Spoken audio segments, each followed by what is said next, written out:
তৃণমূল নেতা জন বার্লার বাড়িতে আগুন। বানারহাটের লক্ষ্মীপাড়ার চা বাগানের বাড়িতে আগুন লেগে যায়। যে ছবি আপনাদের দেখাচ্ছি, বানারহাটের লক্ষ্মীপাড়ার চা বাগানের বাড়িতে আগুন। আমাদের সঙ্গে রয়েছেন প্রতিনিধি রকি। রকি, কিভাবে আগুন লাগলো আর এখন কি পরিস্থিতি? কেন্দ্রীয় প্রতিমন্ত্রী তথা তৃণমূল নেতা জন বার্লার বাড়িতে কিন্তু আগুন।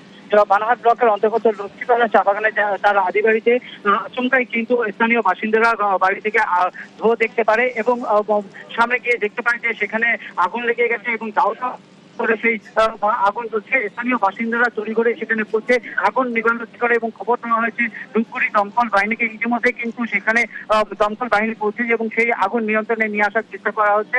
প্রাথমিকভাবে অনুমান করা হচ্ছে সেখানে সরকার কি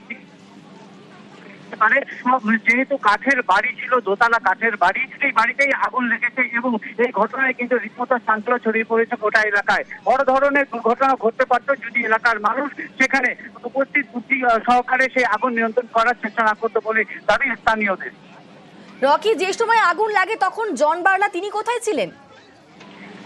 সেই সময় জন বার্লা তার কাছে বাড়িতে বাইরে ছিলেন বলে জানা গিয়েছে এবং খবর পাওয়া মাত্র কিন্তু জন বার্লা বাড়ির উদ্দেশ্যে রওনা হয়েছে এবং উপস্থিত খবর পাওয়া যাচ্ছে যেটা যে ইতিমধ্যে সেখানে দমকলের ইঞ্জিন পৌঁছেছে এবং কর্মীরা পৌঁছেছে এবং তারা চেষ্টা চালাচ্ছে সেই আগুনকে নিয়ন্ত্রণে নিয়ে আসার। বেশ, ধন্যবাদ রাখি। তৃণমূল নেতা জন বার্লার বাড়িতে আগুন। বানারহাটের লক্ষ্মীপাড়া চা বাগানের বাড়িতে আগুন লেগে যায় এবং শর্ট সার্কিট থেকে আগুন বলে অনুমান। আগুন নেভানোর চেষ্টা চলছে।